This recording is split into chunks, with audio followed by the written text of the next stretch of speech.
Saya justru ingin bertanya, ya. Ini pertanyaan yang tidak perlu dijawab dan saya tidak ingin menyatakannya ke sana, ke publik saja. Pertanyaannya adalah siapa orang yang membuat seolah-olah dia Dokter Tifa dan kemudian minta fasilitasi ketemu solo. Kan this is the question. Ya kan? Yang jelas itu bukan Dokter Tifa. Baik pihak sana maupun pihak sini sudah mengakui bahwa itu bukan Dokter Tifa berdasarkan klarifikasi mereka. Tapi kan kita harus bertanya, siapa orang iseng itu? Katakanlah iseng kan, tapi isengnya iseng luar biasa ini. Yang kemudian membuat seolah-olah Dokter Tifa mau minta restoratif justice. Dan ini menjadi bahan perguncingan. Bahkan ditambah-tambahin. Ada isu yang mengatakan Dokter Tifa 5 hari di Solo. Mau minta restoratif justice tapi tidak diterima. Kalau orang paham itu pasti hoax itu. Saya pribadi hadir di sini kan sebagai lawyer. Bukan sebagai pengamat, bukan sebagai aktivis atau yang lainnya. Karena itu saya harus membatasi diri untuk bicara bidang saya sesungguhnya. Tetapi kan masalahnya kadang-kadang kita dihadapkan sebuah fenomena di mana ini sudah sangat campur nggak karu-karuan. Padahal kalau kita bedakan begini ya, misalnya mengenai tim lawyer saja, tim lawyer yang mengassist para tersangka yang sedang jadi tersangka ini berbeda sesungguhnya, tentu memiliki kebijakan masing-masing. Misalnya saya menghandle sekarang Mas Roy dan Dr. Tifa. Kemudian Gafur menghandle Mas Roy, Rustam Effendi, kemudian Kurnia Triroyani dan Rizal Fadila misalnya. Kita saling menghormati dengan tujuan yang sama tetapi tentu punya policy yang berbeda. Yang saya dengar tadi bohar-bohir nggak jelas itu kan. Sebenarnya yang mau ditembak tim yang mana kan begitu. Ada yang bilang uangnya dari sini, orangnya ini memerintahkan si A dan si B. Saya mengerti itu apa saya ya. Tapi bicara juga soal rumah makan dan lain sebagainya. Nah, saya diundang di sini perkembangan kasus ijazah palsu dengan subtemanya soal uang 50 miliar. Setelah 3 jam saya mendengarkan, tidak jelas itu sumbernya dari mana 3 miliar itu. Kalau kita bicara tentang prinsip jurnalisme yang paling mendasar misalnya, ya Anda harus jelas dulu sumbernya di mana. Kalaupun ada orang yang mengatakannya, let's say siapapun Rismon atau misalnya, siapa, atau Dokter Tifa dan lain sebagainya, maka Anda harus klarifikasi, ya kan? Enggak dong, kalau Dokter Tifa kan orang yang mau memberikan justru. Orang yang membiayai kegiatan semua ini kan. Nah, Anda harus klarifikasi siapa yang ngomong. Kalaupun yang ngomong itu jelas, maka kita harus lihat apakah betul pernyataan itu bisa clarified atau tidak. Kan tidak bisa kita katakan omongan satu orang. Misalnya gini ya, ada satu kubu yang mengatakan apapun yang dinyatakan Rismon itu seolah-olah benar 100% sambil ketawa-ketawa kan. Kan enggak begitu. Apalagi kalau kita misalnya melihat bagaimana kemudian perubahan orang ini 180 derajat misalnya itu satu. Yang kedua, saya juga mendengar tuh candaan mengenai 20 miliar dan lain sebagainya sudah beberapa bulan yang lalu saya dengarnya. Setelah Egy Sujana mendapatkan restoratif justice dan isu yang berseliweran, isu ya, dia mendapatkan uang, tapi kan tidak clarified siapa yang mengklarifikasi itu. Makanya candaan itu muncul. Wah, saya juga mau minta, mau boleh kurang lebih ya. Saya tidak bisa merecall secara persis, tapi candaan itu muncul. Apakah dengan angka 20 miliar saya agak lupa.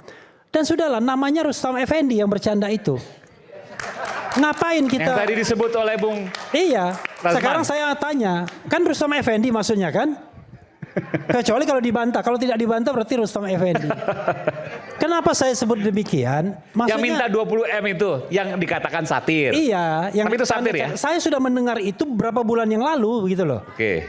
Namanya Rustam Effendi. Kalau saya salah, correct me. Ya, okay. Nah, kalau yang itu dikatakan, saya sudah dengar berapa bulan yang lalu dia bercanda seperti itu.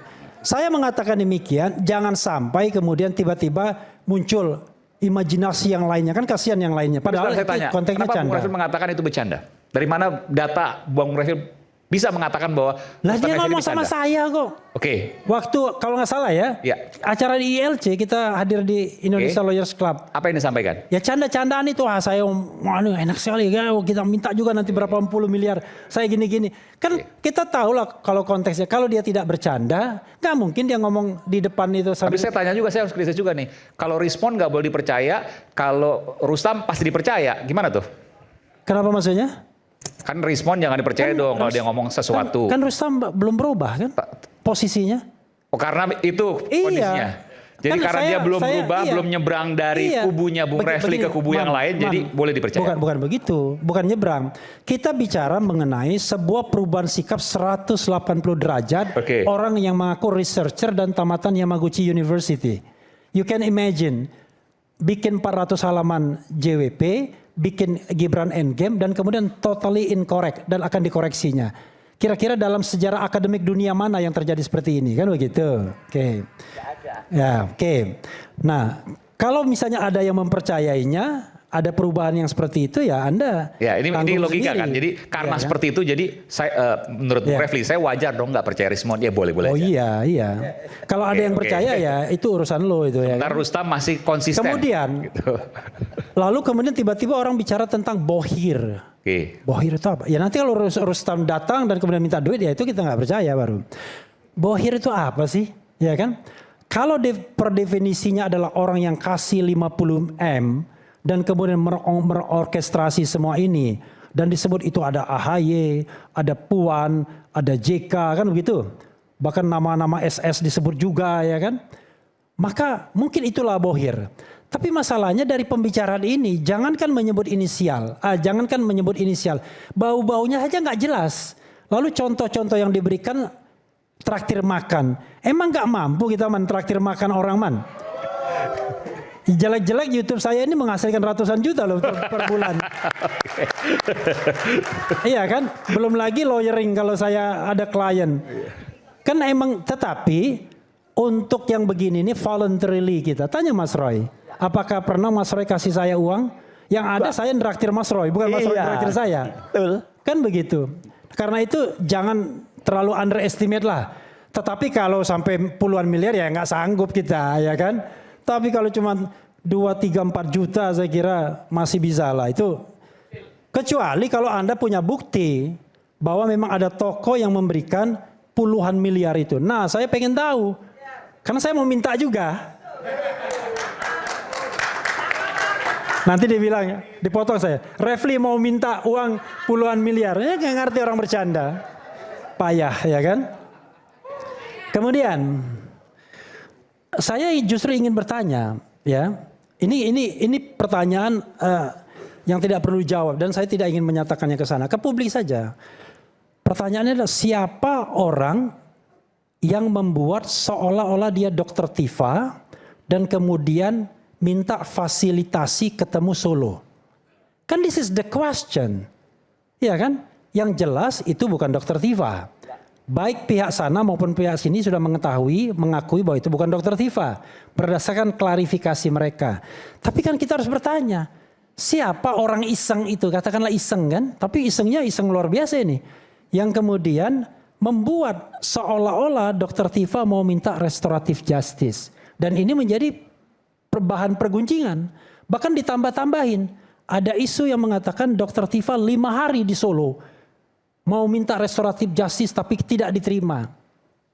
Kalau orang paham itu pasti hoax itu, ya kan? Oke.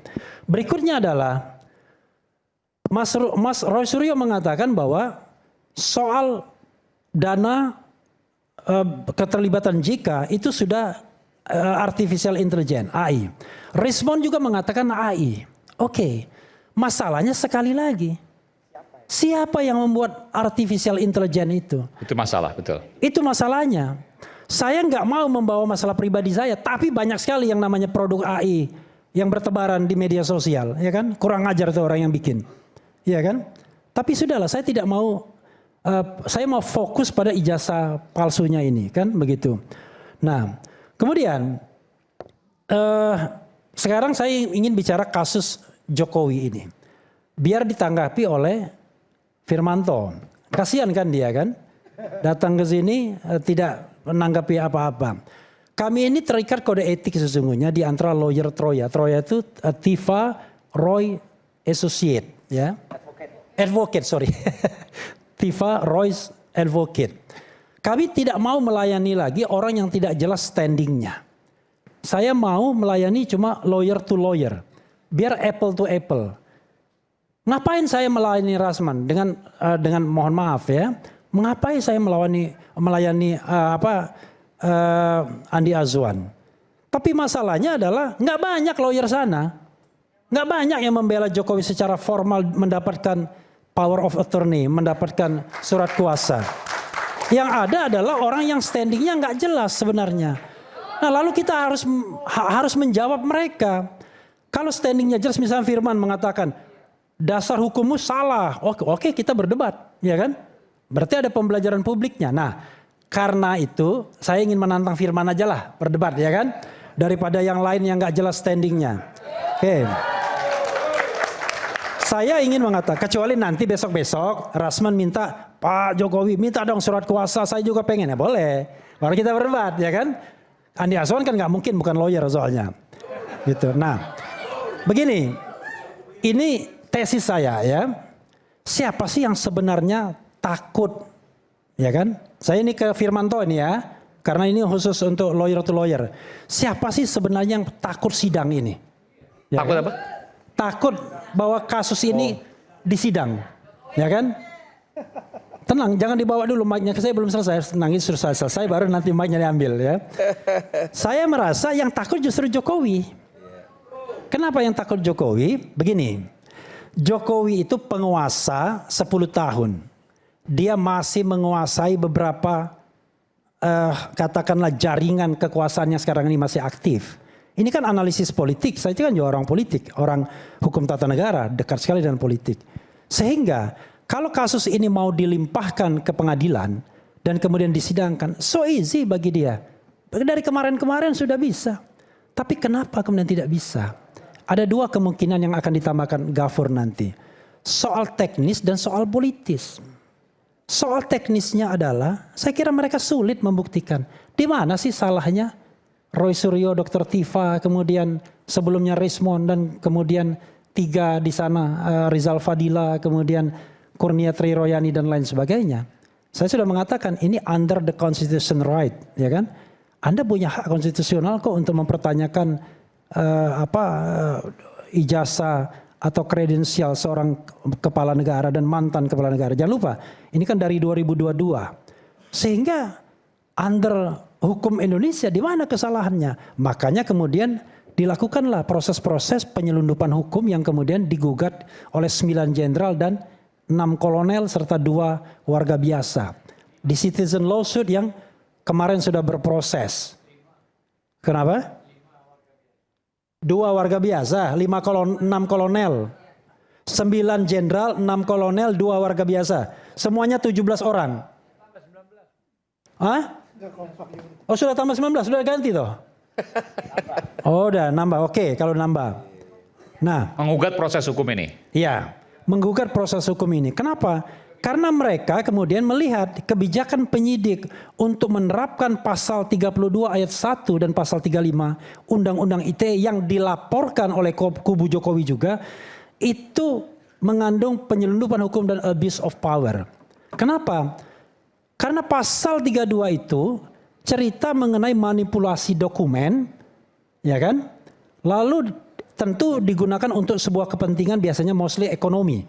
Makanya 12 tahun penjara. Pasal 35 lebih aneh lagi. Mas Roy CS itu diduga melakukan perbaikan sehingga data yang tidak otentik itu menjadi otentik. Begitu. Ya kan? Dengan ancaman hukuman 12 tahun penjara. Saya bisa pastikan untuk pasal 35 itu ngawur bin ngawur. Bagaimana mungkin Mas Roy Suryo dikatakan memperbaiki, mengedit agar data itu menjadi otentik? Itu kan berarti pengakuan kalau dia menggunakan pasal itu. Coba bacakan pasalnya. Sini saya bacakan. Ya. Undang-Undang ITE ini pasal 35.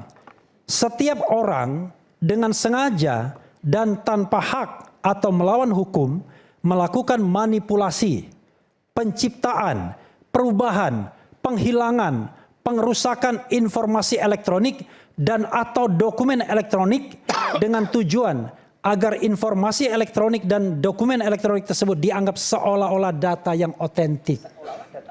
Seolah artinya yang diubah itu data yang tidak otentik. Ini kan nggak masuk akal kan? Artinya Mas Roy Suryo itu mengubah data yang tidak otentik menjadi otentik, nggak masuk akal. Tapi yang tidak masuk akal pun dipakai. Makanya kita katakan ini ada abuse of power, ada penyelundupan. Dan itu yang kemudian ditangkap oleh 9 jenderal, 6 kolonel, dan 5 warga negara biasa untuk melakukan citizen lawsuit di Pengadilan Negeri Jakarta Selatan. Itu yang harus kita pahami. Nah, jadi itu secara teknis.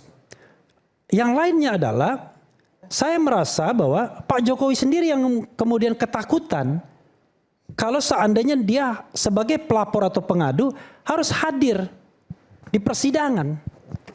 Ya, kenapa saya katakan demikian? Karena dia akan ditanya, kita tanyain soal bagaimana kuliah dia, KKN dia, ijazah dia, skripsi dia, semuanya. Soal Pak Kasmujo, ya, soal ijazah yang berbeda-beda, ya kan? Soal macam-macam gitu. Soal foto. Nah, itu.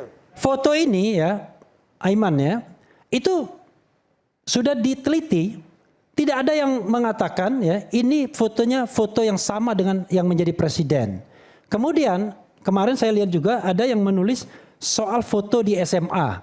Kalau dipakai sebuah aplikasi tertentu, 5 tahun kemudian setelah tamat beda banget dia mukanya.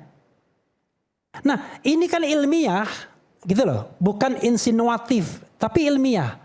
Beda lah sama yang tadi-tadi ya kan. Nah, karena itu menurut saya kekhawatiran itulah yang kemudian membuat ini tidak naik-naik. Oke? Berikutnya adalah soal yang terkait dengan begini, motif politik, ya kan? Saya gini, kalau kita belajar hukum dan politik, ya kan, tidak ada yang namanya sebuah kejadian itu berdiri sendiri, ya. Tetap ada persinggungannya, apalagi ini adalah kasus yang luar biasa. Misalnya ya, ini ada orang yang sedang mempermasalahkan ijazah palsu. Tiba-tiba ada pihak yang pro dan kontra. Ada pihak yang mendukung dan tidak mendukung. Itu hal yang menurut saya tak terhindarkan. Makanya muncul mereka-mereka ini kan. Kalau kita bicara standingnya apa, tiba-tiba rame-rame datang ke sini. Ada yang relawan A, relawan B dan lain sebagainya. Untung gak ada relawan Roy Suryo. Ya kan? Tiba-tiba baru terbentuk relawan Roy Suryo. Makanya Roy Suryo cukup ngomong dengan lawyernya. Karena lawyer yang membantu Roy Suryo jauh lebih banyak dibandingkan lawyer Pak Jokowi. Lawyer Pak Jokowi kan cuma Firmanto. Kemudian siapa lagi? Yakub Hasibuan. Rifai Kusuma-Negara. 3 itu aja. Memang kalau Aiman mau bikin rakyat bersuara dengan menghadirkan lawyer to lawyer memang gak sulit. Karena lawyernya 3 itu aja cuma. Makanya yang dihadirkan relawan. Nah, sekarang ya, kalau kita bicara mengenai imajinasi, sekarang pertanyaannya, ada juga orang yang kemudian terbalik cara berpikirnya. Kalian ini bodoh mengungkapkan soal ijazah ini. Kesenangan Pak Jokowi, kenapa? Karena namanya tetap on the top, ya kan? Di dalam pusaran isu, dia akan terus menjadi narasumber utama. Bahkan Prabowo pun kalah, bayangkan. Sebagai dalam pusaran isu. Nah itu kan satu perspektif, tapi ini kan analisis. Sesungguhnya siapa sih yang diuntungkan dalam cerita seperti ini? Tapi the last yang ingin saya katakan, ini kan so easy, mudah sekali kasus ini untuk diselesaikan. Ijazah yang sokol ya saya bilang kan, paham kan arti sokol? Yang katanya. Yang katanya ya kan.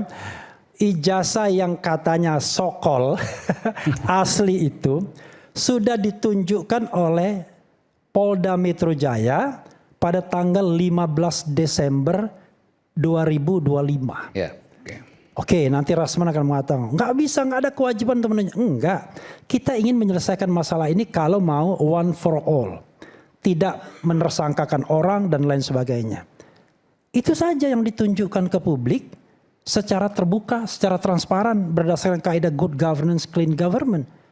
mempersilahkan orang untuk mengujinya, dunia dan akhirat. Ya kan? Mau di Indonesia boleh, mau di luar negeri boleh. Karena begini, ciri-ciri ya, seseorang yang memiliki dokumen asli itu adalah dia tenang saja kok, nggak akan ribut. Nggak mungkin dia mengatakan, mana dokumen Anda asli atau tidak? Sewa lawyer. Dokumen Anda asli atau tidak? Sewa buzzer. Dokumen Anda asli tidak? Bikin kelompok YouTuber. Dokumen Anda asli atau tidak? Bikin relawan dan lain sebagainya. Ini kan menjadi hal yang ribet jadinya. Padahal sederhana sekali. Tunjukkan sebagaimana Obama, sebagaimana Hakim MK Arsul Sani. Case close. Selesai. Seorang hakim dikatakan ijazahnya palsu, dia tunjukkan aslinya, press conference, case close. Dan itu diadukan, bukan tidak diadukan juga ke majelis kehormatan Mahkamah Konstitusi, bukan ke pengadilan. Apakah Arsul Sani kemudian mengadukan pihak yang mengadukan? Enggak. Dia menghormati good governance dan clean government. Nah, itulah yang kemudian saya lihat ya. Kalau kita mau berdebat, ya berdebat substansi lah. Jangan berdebat pinggiran. Itu terakhir Man ya. Kita harus beda-bedakan nanti gini. Closing statement nih. Iya, karena saya cuma pengen begitu aja. Kita harus bedakan masalah yang muncul tadi tidak semuanya kaitannya dengan ijazah palsu.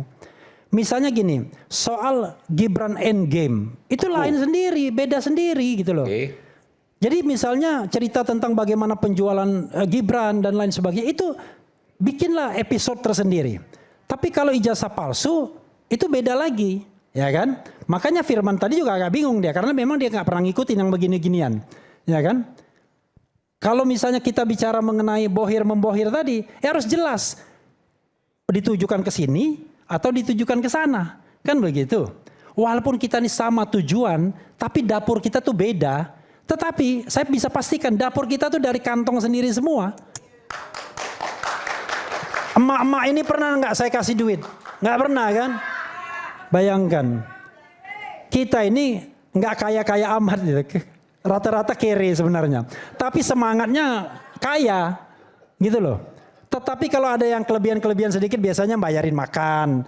Kadang-kadang di Polda Metro Jaya pernah kita mau makan, tiba-tiba ada orang yang bayarin Man. Betul. Di kantin itu? Iya. Dimanapun begitu. Nah hari ini saya dapat WA. Mas Refli kalau mau tamasya ke Surabaya, bawa keluarga, nanti saya sediakan hotel. Kalau mau ke Gunung Bromo nanti saya juga akan antar dan lain sebagainya. Banyak orang-orang begitu. Hari ini aja, ini saya tuh ada teman yang baru saya kenal tuh namanya Dedet. Tuh. Gimana coba? Oke, berdiri Bang. Berdiri coba. Dia itu korban penipuan tuh. Korban penipuan 33 miliar BUMD itu sebenarnya. Nah, 33 miliar? Iya. Itu another story. Ini orang ya dari kemarin ngikutin saya. Tapi bukan saya yang ngikutin. Dia driver saya. Tapi yang punya mobil dia juga. Tujuannya apa? Lagi mobilnya. Tujuannya apa? Yang ngikut saya. Saya silaturahmi ke Pak Gatot. Ada halal bihalal. Gatot Nurmantio, Pak Gatot. Ya, dia ikut. Dan dia nganter saya. Datang ke rapat lawyer, dia nganter saya. Dia bilang, saya ikut juga dong ke iNews. Dia nganter saya. Baru kenal padahal, belum lama? Ya kira-kira 1 bulan. Boleh nggak saya tanya kenapa? Oke, nah tanya-tanya dia kenapa? Boleh nggak? Berdiri Bang, coba. Gitu. Jangan-jangan nanti dibilang bohir saya ini nanti. Nggak, kalau penipuan dia korban penipuan, abang korban penipuan 33 miliar, saya udah kebayang tuh kalau daftar di LHKPN pasti lebih dari 33 miliar gitu kan. Tapi kan utang bank. Oke. Kenapa? Apa nih? Abang pengusaha. Ya, bisnis kecil-kecilan. Oke, kecil-kecilan 33 M bukan kecil-kecilan lah itu. Nah, itu dari pinjaman bank juga uang segitu. Oke, jadi kenapa ikut terus Bang Refli? Ya saya lihat menarik aja sih kalau mengikuti beliau ini perjuangannya dan semangatnya saya pikir ya. Dan satu lagi memang yang saya lihat banyak yang perlu apa namanya? Nama saya Bang, sorry. Nama saya Dedet. Dedet. Ya. Satu lagi banyak yang perlu dibenahi memang di negara kita ini dari berbagai sisi, Bang Aiman. Termasuk ya yang disampaikan Bang Refli tadi. Saya ini perusahaan saya itu kena penipuan. Bidang apa sih perusahaannya? Oh, kita bidang pangan. Bukan SPPG kan? Bukan. Tetapi memang dikaitkan dengan ketahanan pangan itu juga. Oke. sebenarnya. Oke. Nah, jadi saya juga mengalami apa yang mungkin Mas Roy sekarang alami juga, penegakan hukum yang tidak berpihak, Oke. keadilan yang tidak ada, ya seperti itu. Jadi merasa satu nasib. Satu nasib. Nurani Dan memang, yang bergerak, ya, akhirnya betul. sekarang nyupirin Bang Refli. Itu cuman guyon beliau aja. Oke. Dan memang seperti itu, Mas Iman. Oke. Intinya memang, Tapi betul, nyupirin Bang Refli. ya karena beliau kan kalau nyopir katanya ngantuk kan, saya ngajak gantian, Bang Refli, gantian nggak? Jadi abang yang nyetirin. Saya nyetir, Oke. begitu. Mobilnya mobil dia juga. Saya nggak bawa mobil. Oke, baik. Seperti itu. Oke, baik. Makasih, Bang Refli. Silakan, Bang Refli ada. Silakan. Ada tambah lagi? Jadi Bang Eman, sedikit saya tambahkan tadi. Ntar saya belum tutup ya. Ya, enggak apa-apa. Nanti saya Jadi pegang. Karena itu the last ya. Bang Refli sebentar ya saya. Oh. Bahwa dilanjutkan dari Bang Refli, ada fakta hukum yang pernah kita lakukan. Mungkin waktu itu Mas Rifai nggak ikut. Jadi pada saat perkara gugatan ijazah palsu, waktu itu lengkap kita ya, ada Bang Egy. Dan ketemulah Otto Hasibuan, profesor.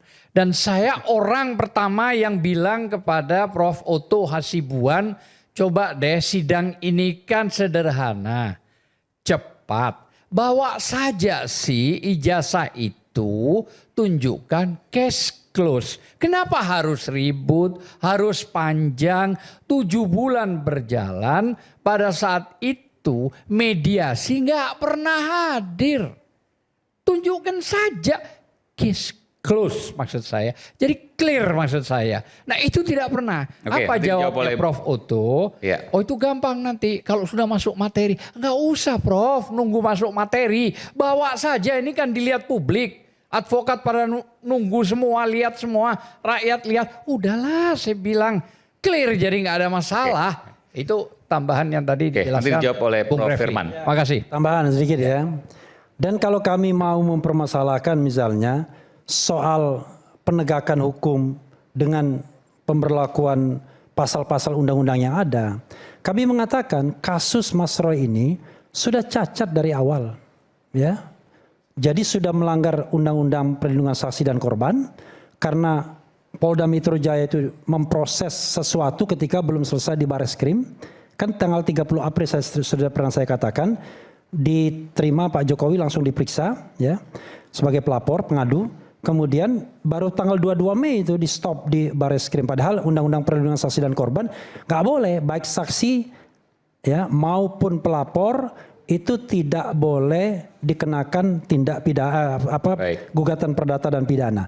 Dan terakhir ini kalau kita baca nanti Gafur bisa tambahkan pasal 138 ayat 2 Undang-Undang KUHP yang lama, Undang-Undang 8 1981 udah lewat ini barang sebenarnya. Lewat berbulan-bulan, berhari-hari sudah lewat. Daluarsa. Sudah daluarsa. Memang ketika Oke, dijelaskan. penasihat Kapolri Arianto tadi mengatakan memang benar yang dikatakan saya itu sudah melanggar hukum. Tapi prakteknya memang selama ini begitu. Saya mengatakan praktek itu tidak boleh mengalahkan apa yang tertulis dalam undang-undang. Anda harus bedakan diskresi sama undang-undang. Diskresi hanya dimungkinkan kalau tidak melanggar undang-undang. Jadi kalau sudah undang-undang mengatakan 14 hari, 14 hari. Kalau lebih dari itu berarti sudah batal. Oke. Lalu orang mengatakan, loh tapi kan nggak ada sanksinya. Tidak semua aturan itu harus punya sanksi. Apalagi itu yang namanya peraturan administratif. Paling tinggi sanksinya administratif. Dan itu nanti tergantung kebijakan orang yang membuat kebijakan itu kalau seandainya tidak digugat. Kan orang Indonesia ini kan kalau salah dibiarkan saja. Lalu kemudian tiba-tiba kalau Anda merasa benar Anda gugat saja. Kasihan sekali hidup di Republik Indonesia ini. Kita ingin menegakkan hukum, mencari keadilan harus berdarah-darah. Memang enak, setiap hal harus kita gugat ke kepolisian. Orang menyuruh saya, udah laporkan saja. Memang enak. Karena itu membuat kita sibuk, membuat kita kemudian harus menyiapkan waktu, memberikan keterangan dan lain sebagainya. Belum lagi kalau kita dikerjain dalam tanda kutip. Karena itu saya hanya ingin fokus pada masalah utamanya. Please, ayo kita buktikan apakah ijazah itu asli atau palsu. Ada keyakinan di sana 100% asli, let's say saya katakan demikian, tapi di sini keyakinannya sedikit kurang. cuma 99,9% palsu. Wabillahi taufiq wal hidayah. Wassalamualaikum warahmatullahi wabarakatuh. Saya berikan kesempatan pada Bung Firman, Prof. Firman selepas jeda sekaligus closing. Kami akan segera kembali saat lagi. Ya. Supaya bebas.